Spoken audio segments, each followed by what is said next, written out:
Dean and I can't remember when we first met. I have a feeling it was at an FPA event.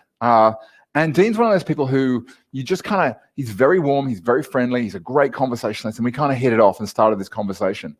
The first time we ever sort of did something together, he had moved to London and had made the decision to run his practice from London. And I thought that given it was such a great case study to explore, and especially given recently, we're talking, I think 4 years ago, when the idea of servicing clients completely remotely was probably a little more unusual. And it was a great, great interview. It's still on the Masterclass section of the members site.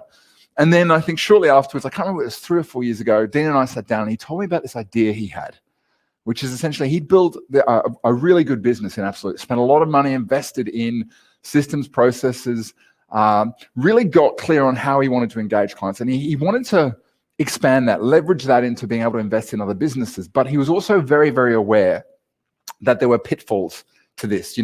I talked about it in the blog I put out there. You can sometimes essentially create your own competitors. If sometimes you get to a situation where you seed other businesses, but there comes a time when sometimes the balance or the perceived balance flips. And when he talked about how he was going to do it, I just looked at him and went, that is a brilliant idea. It's essentially a startup incubator, textile for advice firms. And I had the opportunity to work with him on it for a period of time. But what's happened since then and the work he's done is incredible. You will probably have heard of Pivot Wealth. You'll probably have heard of Fox and Hare. Well, both of these, without you maybe knowing it, are products of the Wealth Network practice factory, if you want to call it. And the way that they've approached it by not wanting to be front and center is really quite impressive. So today I want to dive into the history, the story, how he went about it, the mistakes he made. And I think there's a lot of opportunity here to leverage this into your own business if you want to get more efficient, if you want to sort of, create other people in your business who can take the battle. If you want to understand how they marketed it, how they approached it, all that sort of stuff, it's going to be a good one. So without any further delay, Dean, should we get this bird on the road? I don't know, that's not even a saying, is it? Get a bird on the road. Yeah, I'm just butchering metaphors, I think. Mate, how are you? Hey guys, good morning. Very well, thank you. Dean and I were chatting about the fact that he's doing the Steve Jobs thing. He's just moved in the house, and he's, as you can see, that lamp in the background, I believe, is one of the few pieces of furniture you currently own. Is that correct? We have a minimalist lifestyle in our new house. So as you said, we moved to London, and so when we went to London, we had no furniture. We took furniture with us, but London is completely different to Sydney in that every house is furnished. Yes. So we took stuff and then didn't need it, so sold it either here or there. And then when we came back, we literally Googled furnished places because we thought it was a good idea. And then lo and behold, we found a furnished place to live in for the next 3 years. And so for the last 7 years, we haven't owned any furniture. And so we bought a house, and so now we're in the furniture market.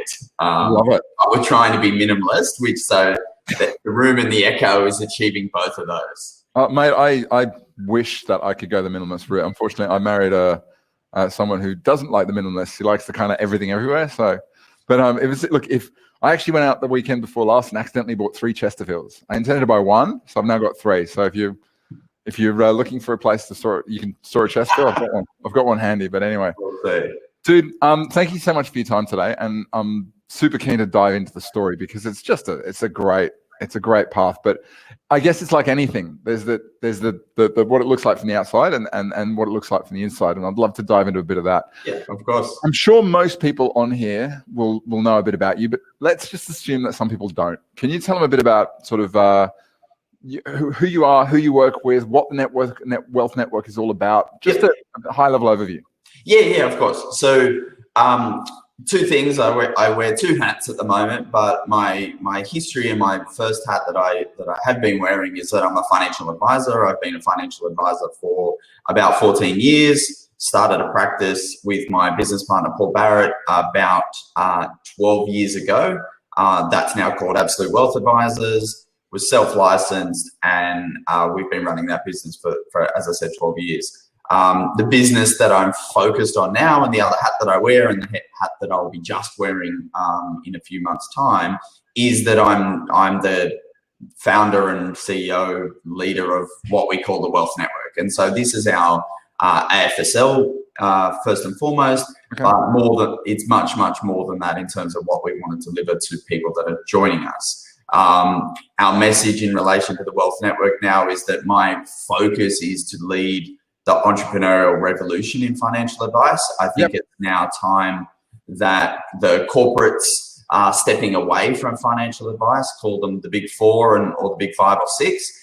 And with the technology revolution that's come in the last few years, it's absolutely easy to start, run and manage your own practice. And we don't necessarily need the Commonwealth Bank resources to be able to deliver advice to clients. And so our objective in the Wealth Network is to be that back-end engine to help start, run and manage financial planning firms. Love it. So our target of people that we love to talk to is those people that want to have their own practice. So they want to be the entrepreneur in that context of going, I want to start my own business, but they don't want to do it all alone.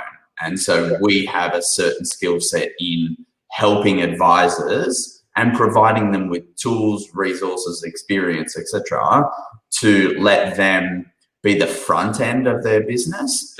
And we help them in the back end of their business as well. Gotcha. Love it. Can we go back to the very beginning? Yeah. How far back? How did you get into advice? I mean, like, how did you get started? Was it something you always wanted to do? No, working in finance was always something that I wanted to do. So the real story that I tell of when I got exposed to finance and numbers is that my old man ran a bricklaying company for his whole life. At his peak, he had 50 employees, and back then you had to do payroll physically, not electronically. So my memories of learning about small business was sitting around the floor every Thursday night, counting money and putting it into pay packets, physically rolling the hundreds, 50s, 20s, 10s and putting them in envelopes. You sure he was a bricklayer? Yeah, absolutely. Well, you had to pay cash.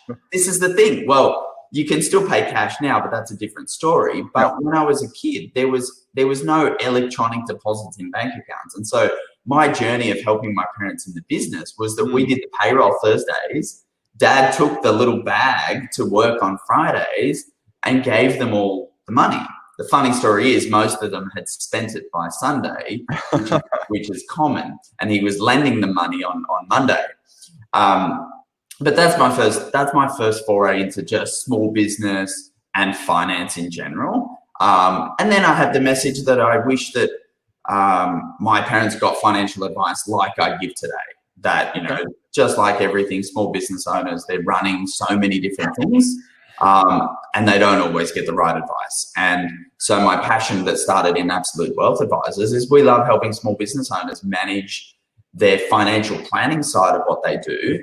But we always fall into talking to them a little bit about their business as well, because that is their wealth creation strategy. Everyone, every small business owner and people on here as well is they go, oh, my business is my super.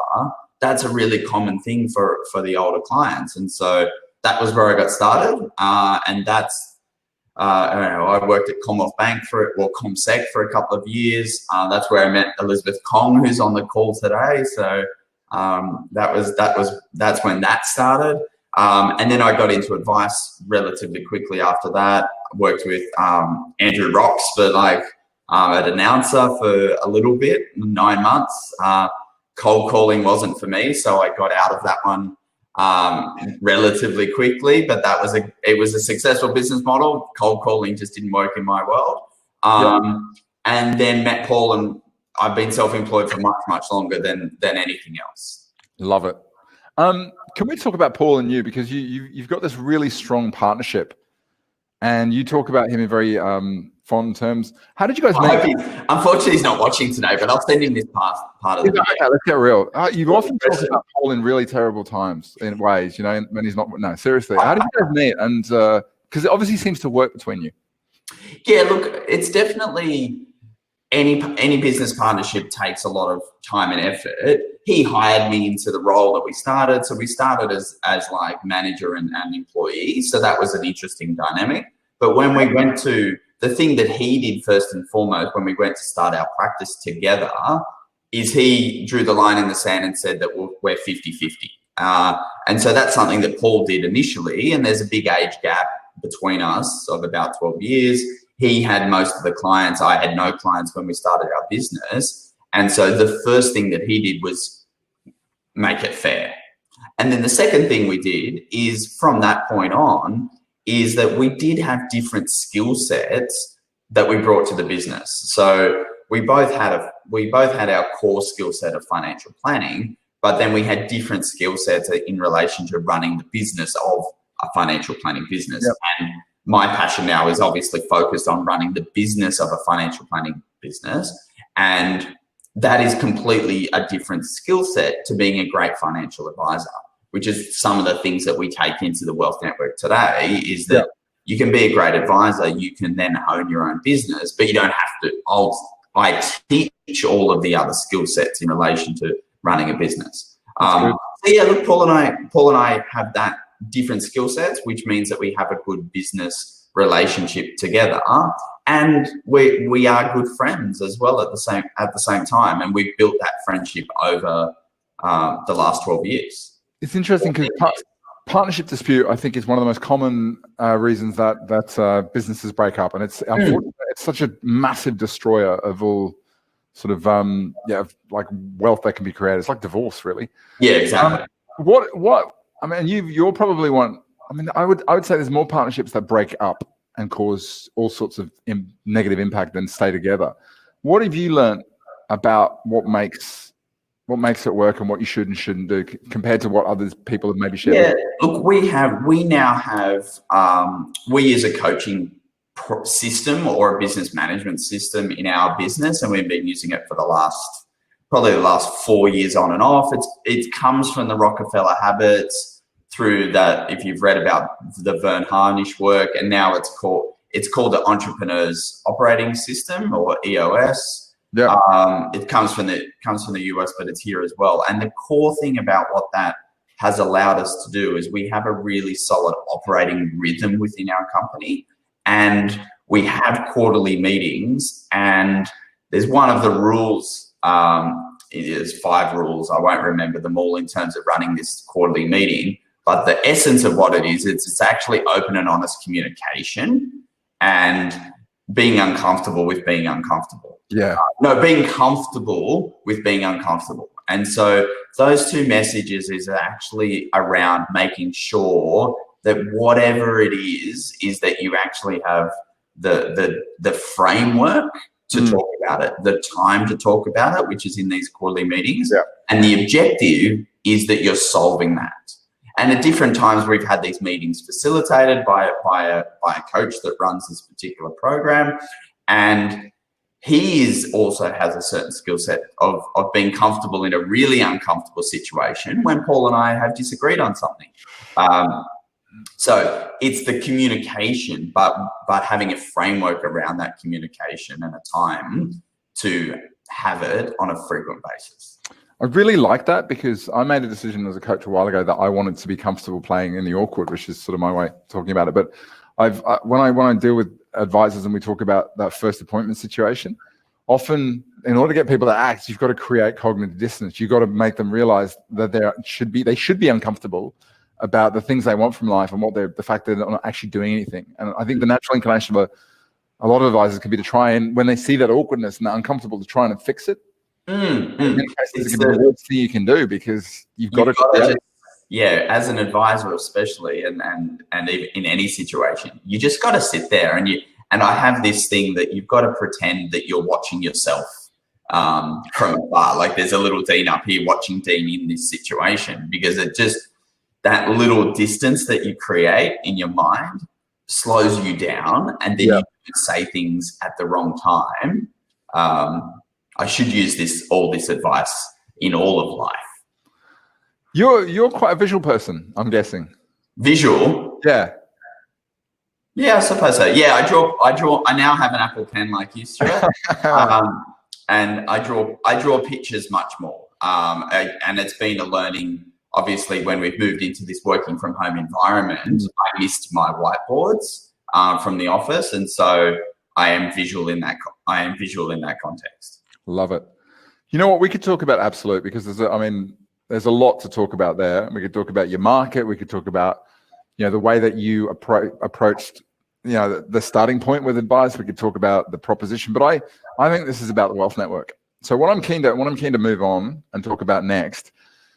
At some point, you woke up in the morning, and either over a period of time, you had this idea that I would like to take what we built and somehow leverage it. Talk to me about the kind of genesis of that idea, where it came from, how it developed. Was it a sudden thing? Give me the story as to So the story involved alcohol. Part of the story involved alcohol, is where all ideas come from. Yeah. But first and foremost, how I got involved in mentoring, and this started before I went to London, and so I was. This is probably 7 years ago. Is that I decided through some network that I would participate in mentoring with the AFA, and so the interesting story that happened there is that you've got all these young advisors wanting to be mentored, and then it was me who at the time was, say, early 30s. Yeah. And then there was 5 other people that are willing to mentor, and they're all 60 plus. Now, yes, they have a lot of experience, but the younger advisors that were in that room at the time, not all of them could relate to the journey of a 60-year-old advisor, especially in the current world of what's changed. So I was doing mentoring through the AFA program, and that's where I met Ben Nash as our sort of first journey into the Wealth Network. And it evolved really from a coaching or mentoring perspective, that I was working with Ben for almost 2 years, just in the context of that he was a great advisor, and I was mentoring him in the context of he was wanting to buy into his existing business that he worked for. And I was trying to help him facilitate that. Okay. And any advisor on the call, the history that we broadly have in terms of advisors trying to buy into existing practices is that it kind of takes longer than what the advisor thinks. The price changes lots and the terms and conditions change. And so it creates a frustration between the advisor and the older advisor or the business owner, because it just keeps getting moved along. So, and this was what broadly was happening with Ben as well, is that it just wasn't getting where he wanted to be, because he wasn't getting ownership, and then he was building something that he had to buy later on. And so that kind of creates a little bit of frustration as well. And so coming back to the alcohol, we were drinking one night and having a whiskey. I still remember where we the whiskey bar in the city. And I just said, look, let's just do it ourselves. Okay. And really it came flippantly, as I said, I'll lend you a few dollars. Let's get started. Just quit your job and we'll start. Perfect. Hey guys, Anthony's mentioning that he's got a bit of cutting in and out.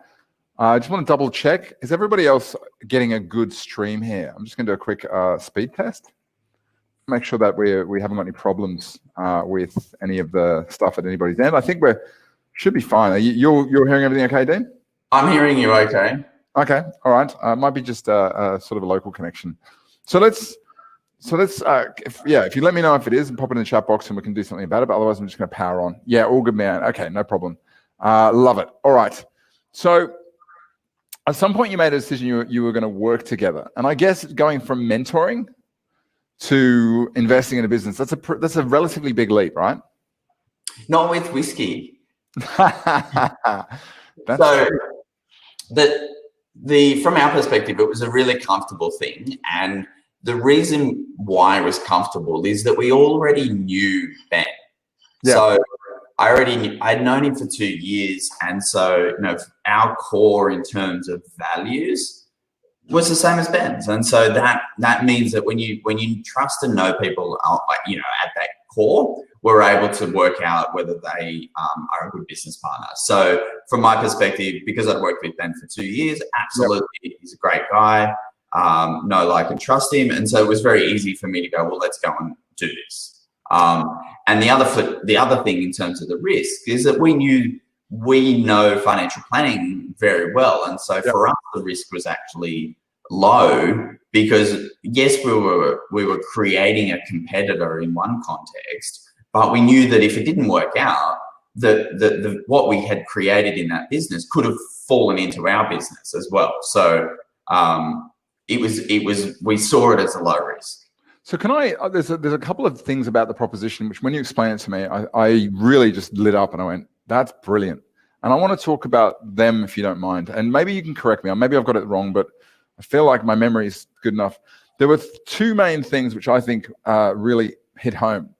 The first one was that you were going to do it's back-end support. And what I mean by that is, sometimes you see propositions like that where they go in and they invest in the business, but it's their brand, right? You're going to become ABC financial planning advisor and you grow your business. And what you have a situation, I've worked with a couple of people who are in this situation where they work really hard for a period of time, but at the end of it, it's not their business, it's not their brand. And they're essentially going back to starting from, not quite from square one, but they're starting from a position and they've got to build a whole brand. They haven't been through that experience. So they've essentially invested a bunch of time building something, but it's not their own business. And the second thing, which really appealed to me, I loved it, was you had built-in, what would we call it? Built-in expiry date. I've seen in the past and been involved in situations where a big business invests in somebody who's relatively fresh.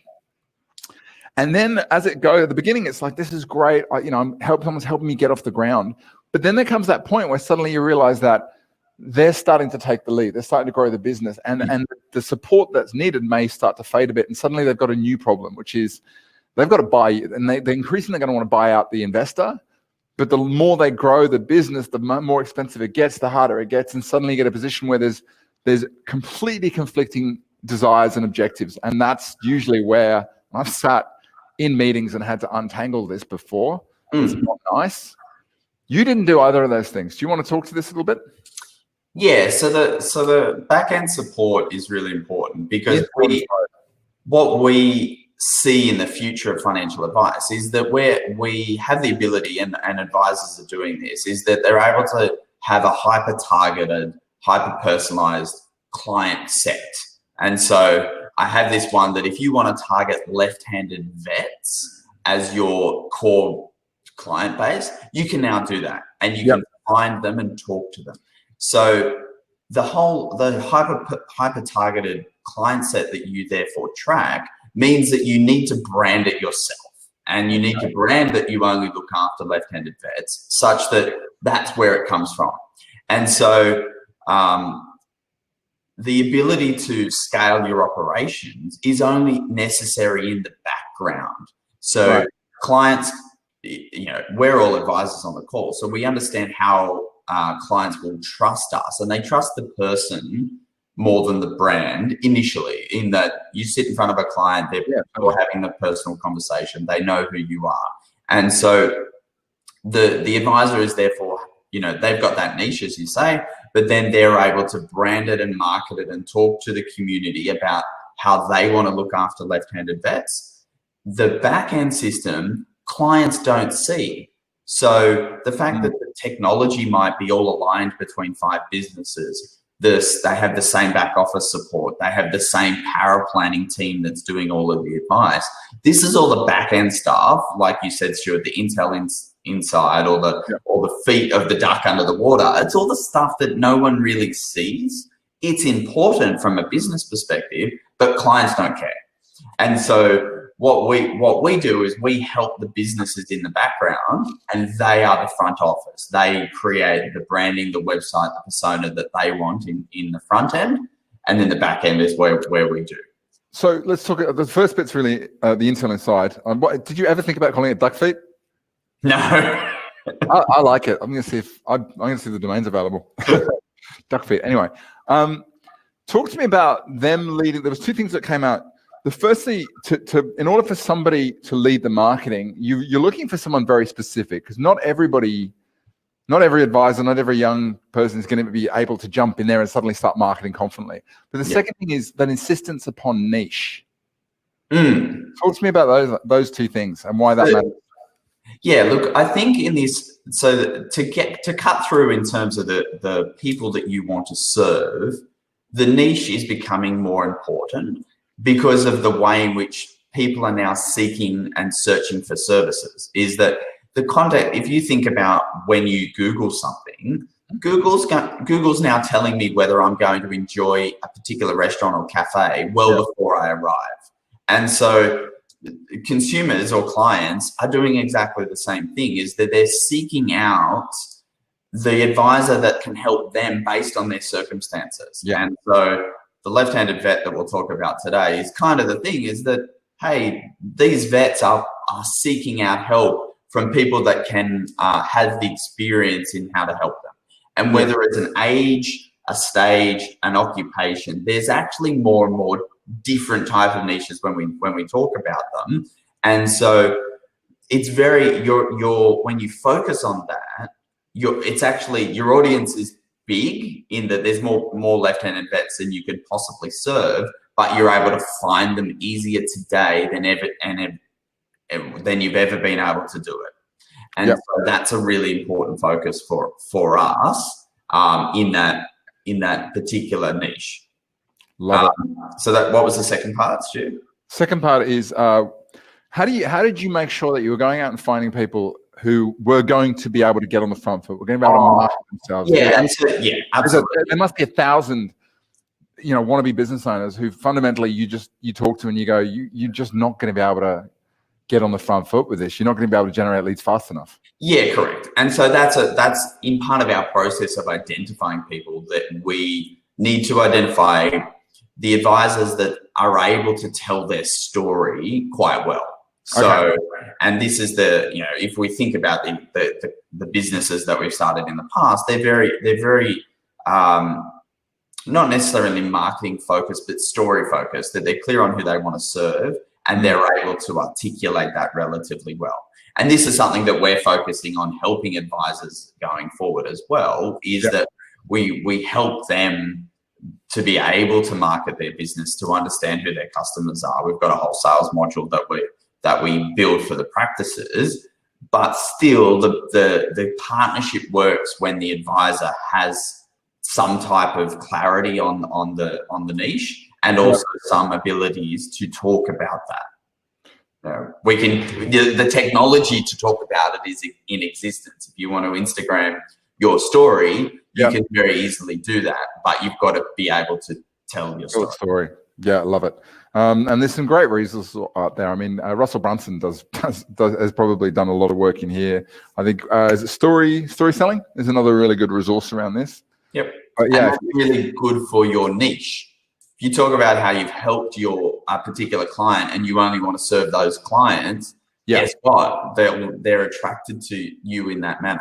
If you hit someone's website and they talk about how they're a best-selling author in 16 countries and they've been shaking up the financial service industry and worked with 1,000 clients to increase their revenue by $1.2 billion, you're not targeting a niche. You're not telling a story. You're just big noting yourself.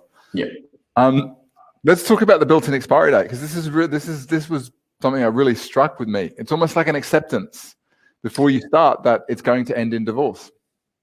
Yeah, it's planned. It's planned divorce, but it doesn't end at the divorce. It's like planned exit is a better way of thinking about it. Is that we know that we create a significant amount of value in those businesses when we help them start, but just like any startup, it comes to a point where the business is a business now, and it's built its systems and processes. It's running on its own, and we say that part of our job is done at that point in time. Yeah. And we want the advisor at that point in time to have the ability to own 100% of what they've built. Yes. Or built with us. So that's all. And that makes the objective there is to make everyone comfortable that this is a commitment or a marriage, as we say. It's a 5-year commitment to build this practice. But at the end of the 5 years, we let you go, and we still think that we have a licensee part of what we do, and so we still assume, but not demand, that the advice businesses might still be licensed by us. But even that is not a requirement in terms of what we're doing. It's, you know what?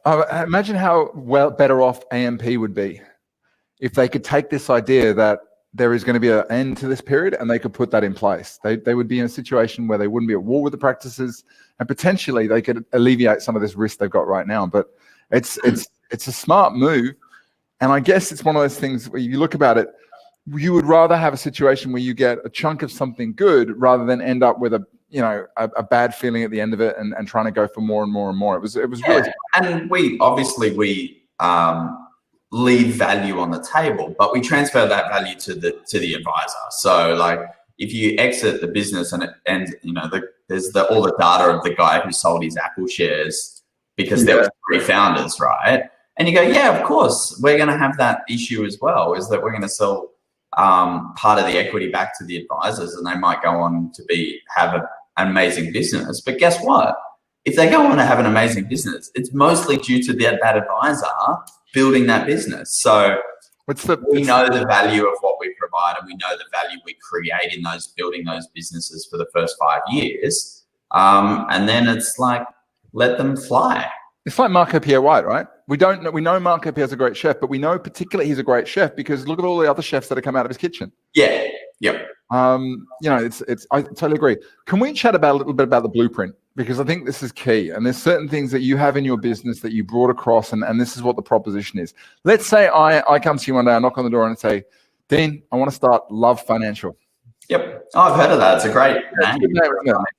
Or, by the way, I bought advicefirm.com. I can't believe it was available. Advice firm. Advice firm. How's that? The advice firm. Anyway, and I turn around and say, look, you know what? I'm enthusiastic. I know a little bit.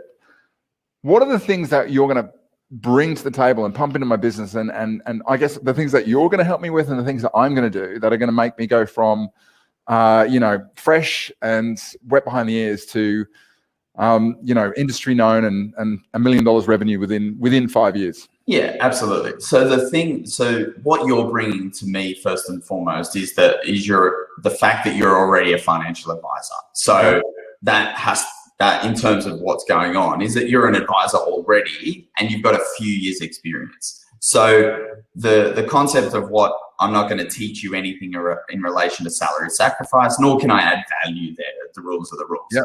But what we are teaching in terms of what we deliver to the businesses is we're actually helping you start and run and manage that business. And so from our perspective, that starts from actually your asset ownership structure, how you structure the whole ownership, how we set up the name and branding, how we set up the websites, how we open the virtual doors as it is today so that you can bring on your first client. Okay.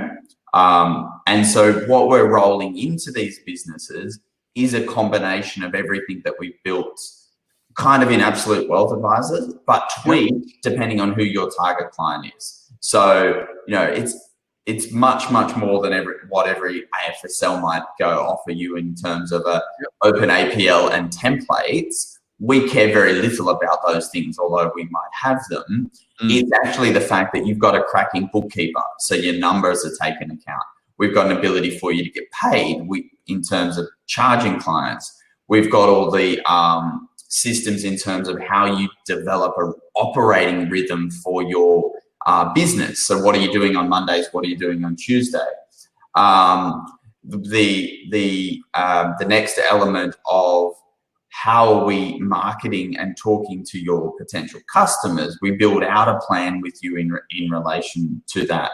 We have a whole, we run the entrepreneurial EOS system across each of these businesses. So I'm sitting in a weekly business meeting with the business owner or the financial advisor, and we're talking about the issues that they're facing. Not I've got to do salary sacrifice for a particular client, but we're tracking key metrics and key numbers so we know that the business is going to perform well.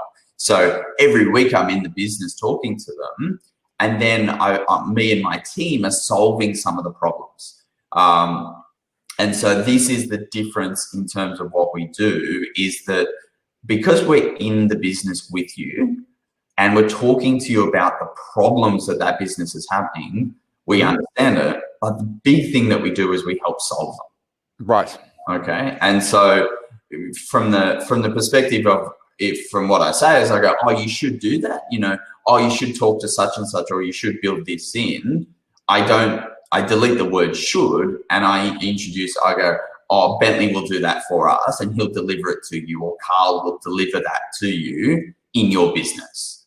Okay, got it. So you almost like if you take a coach, he'll give you some of the IP, some of the templates and tools, etc. And then you've got a licensee who are there kind of saying you must fit in this model, and there's nothing. You guys are kind of in the middle. Yeah, so we have, in our vision, we have two departments. We have a compliance department, and then we have what we call coaching and execution. And I think the two words are really relevant in terms of what we do. Is obviously we're coaching in the same way, in a way of we're coaching you to build an advice practice. Yep. The execution is the second part of that department, is that we're helping you do it. And that's the bit that I'm passionately focused on, is that there's no sense me going, well, you should have this. Because my interest and my remuneration is all linked on creating a successful business, not suggesting. And so therefore we go and build it and we do things for you. And it's interesting. I mean, that's one of the reasons why early on you've been very, very clear about, okay, we're going to do this one and then we're going to do this one, rather than trying to do 50 or 100 or 200 at the same time. Correct. Yeah. And I think that our ability to, in terms of doing them at the same time, would be no more than 4. And so really that's we run a accelerator masterclass process. We identify businesses that want to join us essentially on a quarterly basis, but we only would have 4 as a maximum joining us at any one time, so that we can spend the time to coach and mentor them through the program. Gotcha. So in a 5-year period, you'd have 1 exiting, 1 coming in, 3 in the middle of the pipeline, and it would just cycle through like that. So you're basically bringing on 1 new project every year and a half. Oh, no, 4 at a time. Because I'm retiring as being an advisor, we now have the capacity to bring on more per year. I would do no more than 4 every quarter, on a rolling basis. So you'd have 4 rolling out, but that means that if it's a 4 to 5 year cycle, is that right? Yeah. So you're only really bringing on 1. You have 1 exit every year, and you're bringing on 1 new one every year. So essentially 1 new project every year. No more. I'm going to bring on, because we're growing now. Okay. So we're actually the numbers of what we're doing now is that I would bring on at least 10 in the next 12 months. Okay, gotcha. Start 10. And so then I'm obviously managing those 10. But if we were bringing on 10 a year, that's the numbers that we're talking about now. Okay, perfect. So I'm an experienced advisor. You're going to help me set up the business. You give me the branding, the website. Presumably there's some work where we sit down and we nut out who my niche is. Actually, how do you know that someone... The advisor already knows, right? So my question is, tell me about your favorite client. And we can talk about that. Tell me about what you're really good at, and we understand that. Like, the advisor already knows where their core skills are. That's interesting. Or we do the other one and do the flip side and go, tell me about the client that you should have sacked, and then we'll talk about that. And it may not be so for absolute wealth advisors. And one of the things for us is engaged delegators. Doesn't matter how old they are in that context, but it's the personality of the niche that we want to target, is that people that are engaged in the process, they'll attend meetings, they'll talk to us, they'll reply to emails within a timely fashion, but they'll let us do it. Got it. So that's a niche of a personality type that we will work with. What do you think are the things that when you bring a practice on board, what are the 2 to 3 things that for you shift the dial most, either for them as individuals or as a business, that you absolutely have to get in place and on board? So the biggest one that we have that I now believe in is actually having a virtual assistant in this virtual world anyway, but having someone with you on day one. Yeah, I totally agree with that. Positioning, first and foremost, you're positioning yourself as the advisor in this small organizational chart that you have on day one, is that you're not, no one's making coffee these days, but you're not doing the jobs that you shouldn't be doing. And so I have the message of start with the end in mind. And absolutely in the financials of what we build the space to have a person on day one. Yeah. So therefore, you're not doing the jobs that you shouldn't be doing, and you can spend more time on the things that you should be doing. Man, that is so good.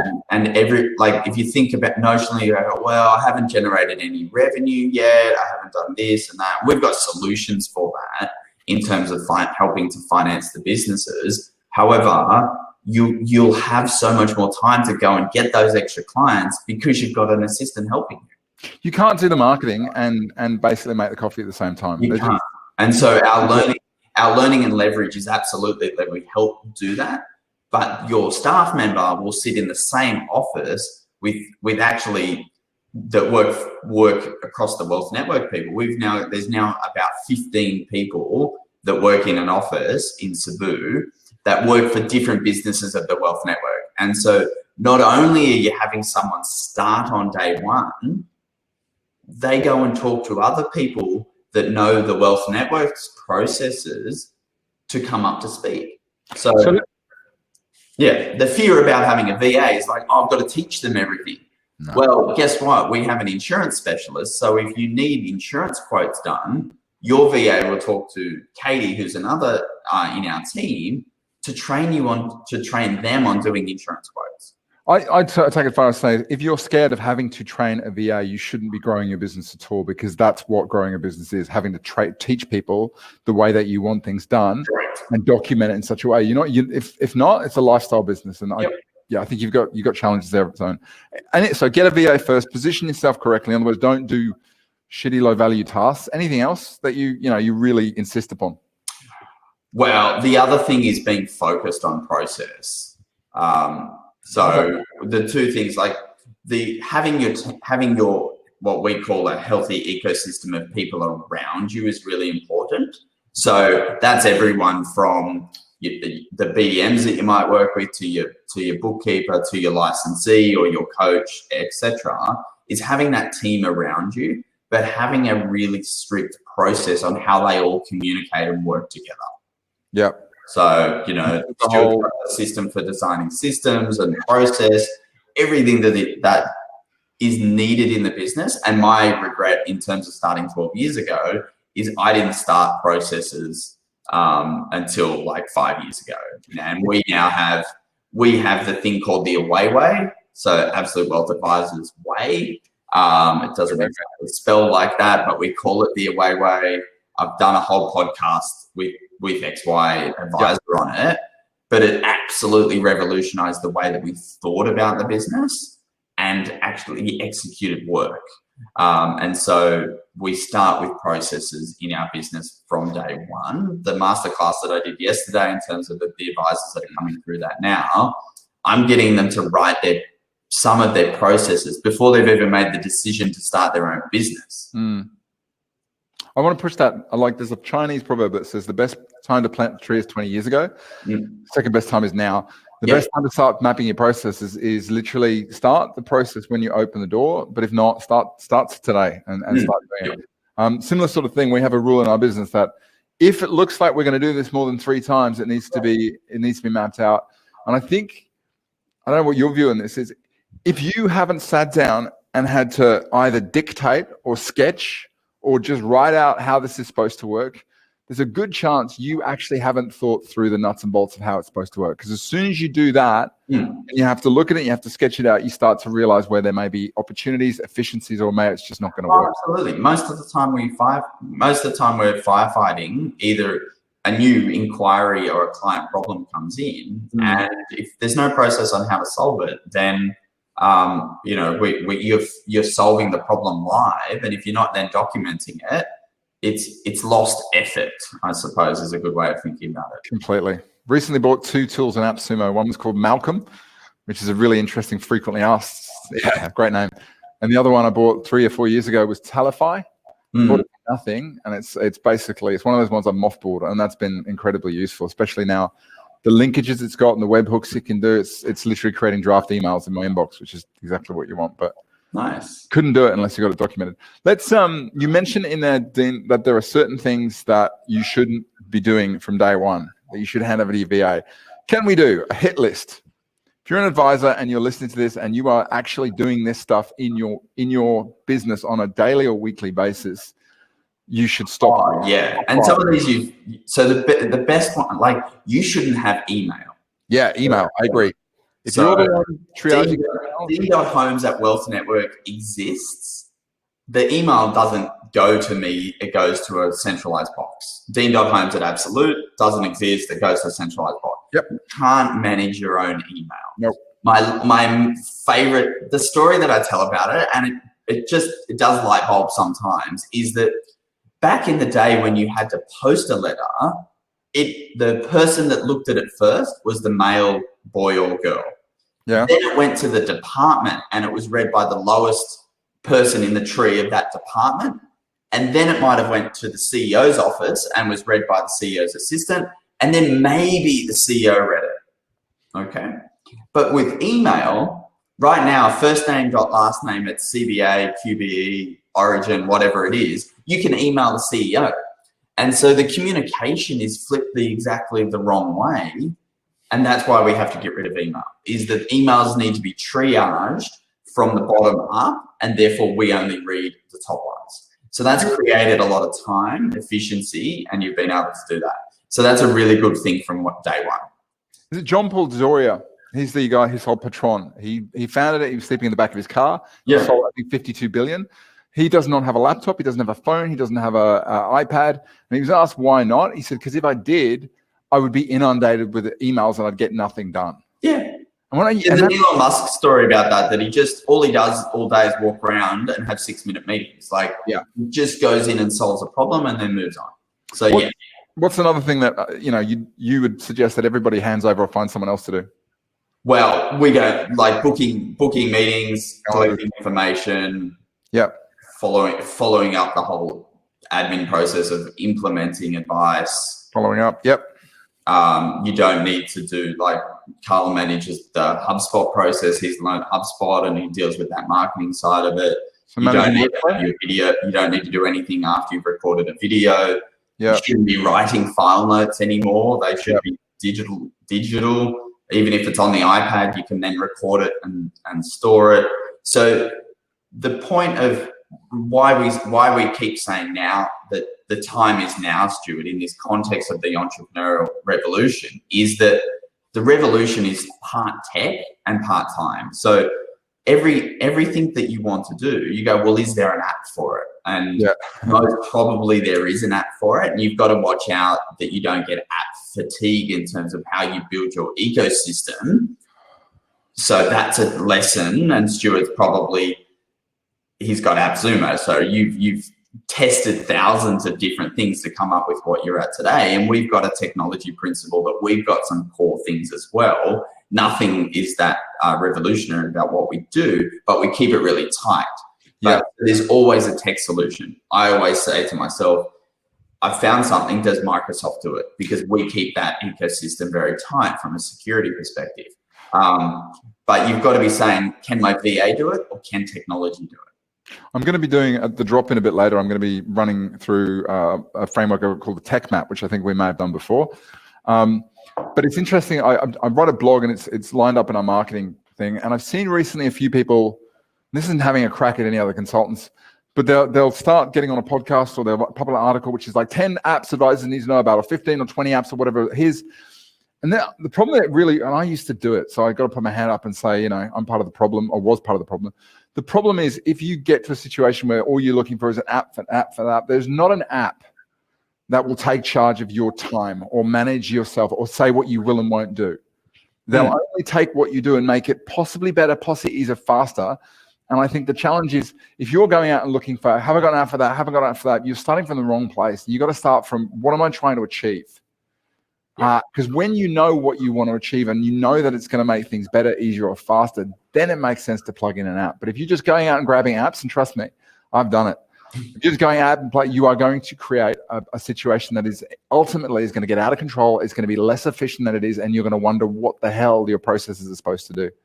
Anyway, I'm going to get off my soapbox now. Mate, this has been incredibly useful. Let's turn to sort of where you're at now, because we haven't even touched upon Jessica and Glenn. Glenn? Yeah, Glenn. Yeah. A bit of a blank there. But where are you going with this? I mean, what's the next step? So the interesting step that I'm doing is that I am essentially loosely retiring as being an advisor. And so that's been an interesting journey as well, in terms of talking to my clients about it, then talking to the business about it as well, and saying, I need the time and energy to go and build this project 100%. So 30 June's very soon, and that's my line in the sand that 1 July, I'll still have my license, but I won't be taking on new clients in absolute. I won't be servicing the business in absolute. I'm dedicating the next 12 months to building the wealth network.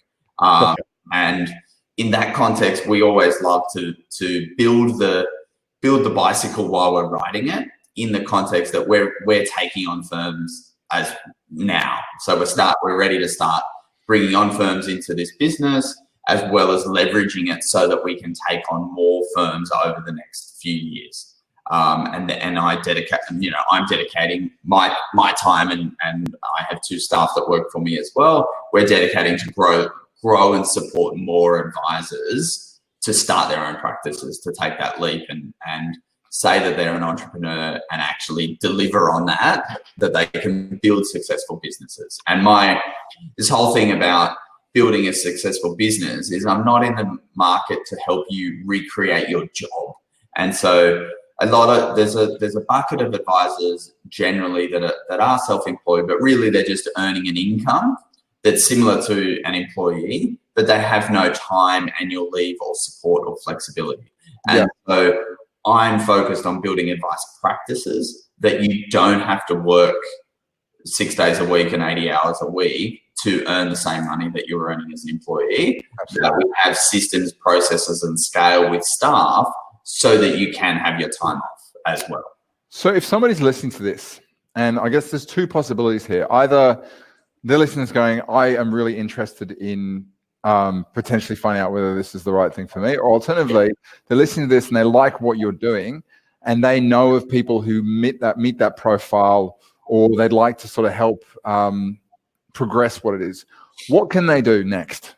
So we do a couple of different things to get people interested in the process and understanding what we do. So we have webinars that I run on like a fortnightly basis, to jump in and just learn a little bit about why it's a great time. So that's my soapbox, Stuart, of why it's the best time in the last 20 years to start your own business, why I believe that we can do it now compared to before, and we don't need the support of large corporates. So that's like my soapbox to go, if I'm a bit unsure, come along to one of those, and my job is to really inspire you to go, yes, I want to take the leap. And where do I find out about those? Go to our website, which is wealthnetwork.net.au. The other thing that I run, once you're interested but not sure on the entire process or what's involved in running your own advice practice, is that I run a masterclass, which is a 6-week lesson series essentially that you can register for. And during that process, what we do is we run across sort of 6 fundamentals of running your business: so vision and value, sales and marketing, building the healthy ecosystem, setting up your numbers, setting up your advice process, and bringing it all together as a plan. So the masterclass is almost like a set and forget module that if you're in your own business today but wanted a refresher on how all the elements might come together, I think we will do the masterclass and just learn from that. Okay. And then doing the masterclass also gets me to know all the people that are going through, and some of those will say, hey, Dean, I'm interested in joining the Wealth Network in the partnership program that we build. Okay, cool. So you can register for things on the website. If you're just interested in hearing more, there's like a general registration where I send information out. So I send out your today's thing to my network, and I'm always producing interesting content on my soapbox about stuff, and so you can just join that. And if you like what I'm doing, then you'll keep listening. Otherwise, there's a great big unsubscribe button at the bottom, and that's also okay. Yeah. Why is it called a soapbox? I've always wondered. I don't know.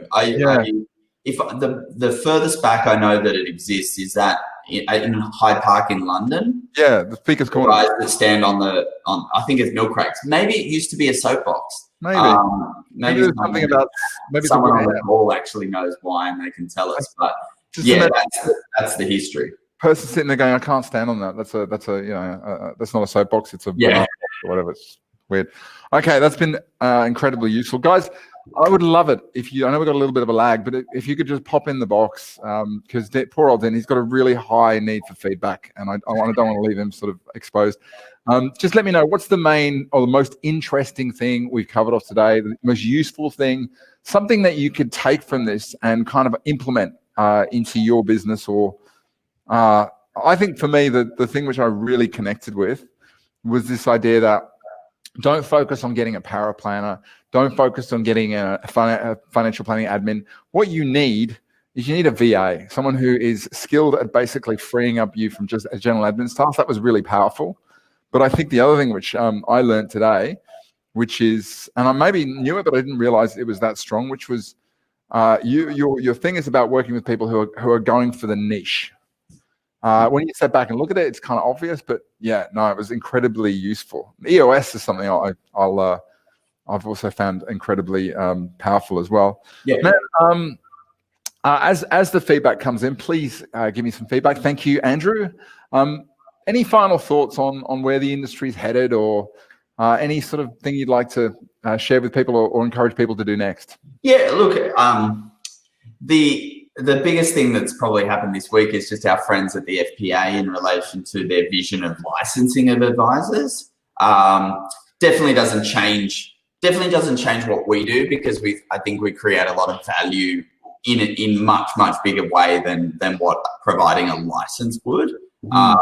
So I'm very happy in terms of what might happen in terms of the licensees space, in terms of what we're doing here to help advisors. And I want to encourage everyone that is an employee, and Stuart can attest to this as having the self-employed lifestyle as well, is that you can enjoy it. You do have the flexibility, and you do start to, after a year of hard work, don't get me wrong, have some of that space in your day or life to enjoy it. And so after this call, I walk down the road and I get my daughter and we hang out and we'll have lunch and I'll put her down to sleep. And the ability to do that is really important to me, and to create that flexibility. And that's the businesses that I want to help advisors create. There's still gonna be cracking businesses inside, revenue-wise as well, but at the other end of the spectrum, you're not just an employee that's in their own business. I totally agree. I like the entrepreneurial lifestyle can be one of two things. It can be something that frees you and empowers you, but it can also be something that traps you. But I think as one thing I've learned from working with you, Dean, is you have a lot of structure and you're very deliberate about the way you do things. And that's obvious in the way you've thought this through as well. So mate, this has been incredibly insightful. Some of the feedback's coming through, which is Andrew is going to basically, I'm assuming this is an accountability thing, he's going to allocate his email inbox to his admin person today. Good on you. Ross said, great information. I think he made the point that it's a very different approach and a view on licensee offerings. Yeah, I really love this, because I think this is the beginning of something different. And I know the FPO were talking about individual licensing and all the rest of it, but this is something that's very much, it's different. It's more of it makes sense. It's more of a partnership. And I think, I'd like to see more of this and less of what we've had in the past in many cases. Elizabeth says the highlight was to provide advisors comfort to lead a balanced life. Matthew says Google is a soapbox, is a raised platform which one stands to make an impromptu speech. The term originates from the days when speakers would elevate themselves by standing on a wooden crate, originally used for the shipment of soap. It's just the thing I'm wondering is, why does it have to be soap? Why is it not a banana box or anyway, or a wine? I do thank Matthew. Appreciate that know what it is. Ross, quick question. Ross, it is absolutely the time for a one advisor business. So, and I do think it's all linked to having a partner. So in the like AMP's getting rid of one advice practices, right? They see it as a risk, and that's because they're not helping that advisor run the business. They're not in the business seeing all the problems that are going on, helping them solve them, etc.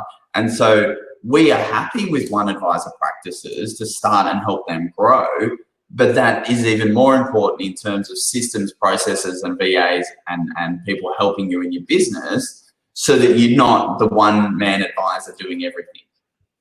Where did the one-man band come from? That's the other one. But the one-man band is, in the context of one advisor, is absolutely true, but you will have people and support around you, this healthy ecosystem that I talk about, to help you run your business.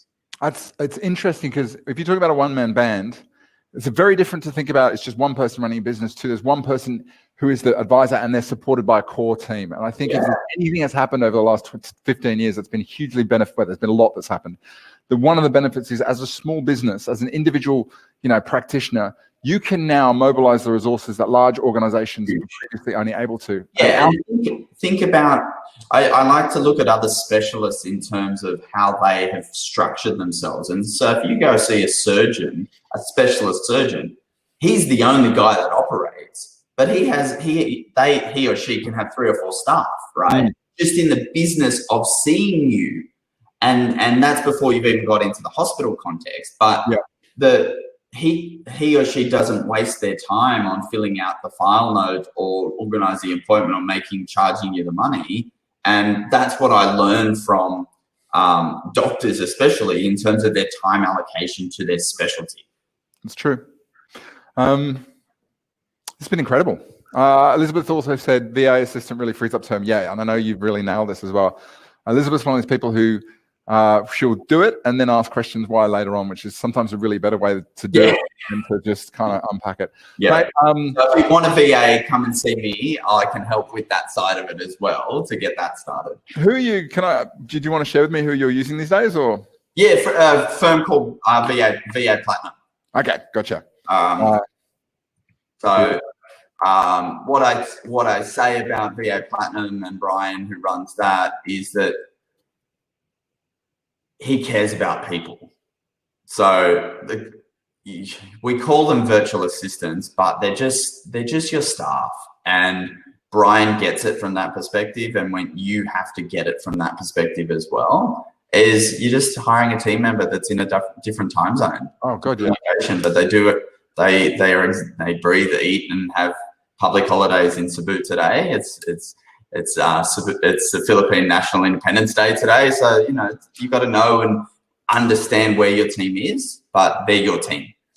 I think if you're able to do it as well, you realize that the best people are not the ones who live within 5 kilometers or 10 kilometers of your office. Yeah. They're the people who you can connect with all over the world. And I've been incredibly blessed. Jen's on the call, but there's just some great people. And he's on the call. So there you go. Hey, listen, Dean. There we go. Guys, this has been useful. This has been incredibly powerful. Thank you so much, Dean, and really looking forward to what the next few years hold, man. It's going to be good. We do have a worksheet. If you have to answer more questions, interested in the view of generalists versus specialists, do you have time to keep going, Dean, or have you got? No. I'm fine to keep going. So as long as we know that someone else is on the call, and it's not, we're not the last. Well, one thing we could do is we can continue here. Alternatively, we could go into the sessions area, and the benefit of that is we can actually have that. Sessions is more of an interactive workshop, so we could jump in there, switch on all the things, and we could get a discussion going. Do we want to keep going here, or Dean, what's your preference? Oh, I'm fine. I've got till 11:30, so whatever. You're the tech whiz in terms of pushing us all into the session room. Well, let's keep going. If it's just specific questions, and then if people do want to have a bit more of an interactive discussion, then we can move it over to the other place. So, Ross's question: generalists versus specialists. I think, well, it's sort of on my focus, Ross. It's the outcome is you become more of a specialist in the context of the clients that you want to target or the niche. So if you go, well, I want to look after left-handed vets, then that is not a generalist or specialist in terms of financial advice, but naturally you become more of a specialist in particular advice categories or structuring for that target market. But I think the generalist is definitely not dead from an advice perspective, because if you target, like I said earlier, engaged delegators, you might have a variety of different clients that you serve, and that's okay, because then the niche is a personality niche, which could be considered even more important than an occupation niche. Yeah. Yeah, absolutely. Can I add to it? It's interesting. Yeah. There's a lot of rubbish spoken about niching. The origin of niching comes from the 1950s in the advertising game, where a business would come to them and say, we want to sell soap. And they go, how much advertising money you got? 50 grand. Well, we can't target everybody. So who's the market that we're going to spend the money on? And we're going to advertise to that market, and they're going to be buying the product. That's what niching. It's not about building a business to only work with a certain people, building soap that's just for left-handed vets. That's not going to work. And I think the point that I think people miss, and I think sometimes we just come at this from a solution perspective, because that's what our industry is built on. There's 3 different ways that you can specialize. You can specialize in your market, which is what people just tend to focus on. I'm going to work with this kind of person. You can specialize in a mindset. The kind of people I work with think this way. I think you're probably your engaged validators. That's a mindset. Yeah, absolutely. You can work on a message. Now, in other words, you put something out that is so targeted, so clear, and it attracts certain people. Clearest thing today, a good example of that is ESG investing. Aussie home loans. Yeah. The message is, if you hate the banks, come to us, and they caught everybody. Now, for me, if you want to talk about the most powerful is when you get the congruence of those 3 things. Apple is a classic example. Their market, creatives. Their mindset is we're going to change the world. The message, do things differently. And they got that sort of congruence. So I guess for me, the conversation about specialists versus generalists is the easiest way to grow a business and get your message and connect. The most cost-effective and simplest way is to focus on who you want to talk to. Later on, when you kind of reach that when you get big, then you have to do this thing called crossing the chasm, which is where you've got to go from specialization to generalization, which is where you go from selling your products just to creatives to everybody. But right here and now, I think the question is not whether your business should be able to do everything. It's about what's the most effective way of you being able to deliver something cost effectively to a market who are willing to pay for it in a profitable way, and you're going to enjoy it. And that's, for me, there's no other way of looking at this about then my focus has to be specialization in some shape or form. I'm going to get off the soapbox, but that's, I just wanted to reset that, because sometimes people think it's about only doing certain things, and it's not. I'm with you. Yeah, mic drop. Sure. Thanks, Ross. We're out. That's okay. We're going to leave it there. Sorry? You go. You go. I interrupted.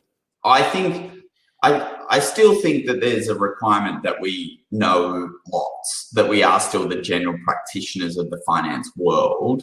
I would say broadly is still really important. There's no one else that takes that role in the professional space. I agree. Any more questions? Any more questions, or should we leave it there? You're welcome, Ross. Thanks a lot. Dean, enjoy the rest of your day. Thank you so much. You're welcome. I'll catch up with you soon. Brilliant. Thanks, everyone. See you at 12, everyone. Bye. Bye-bye.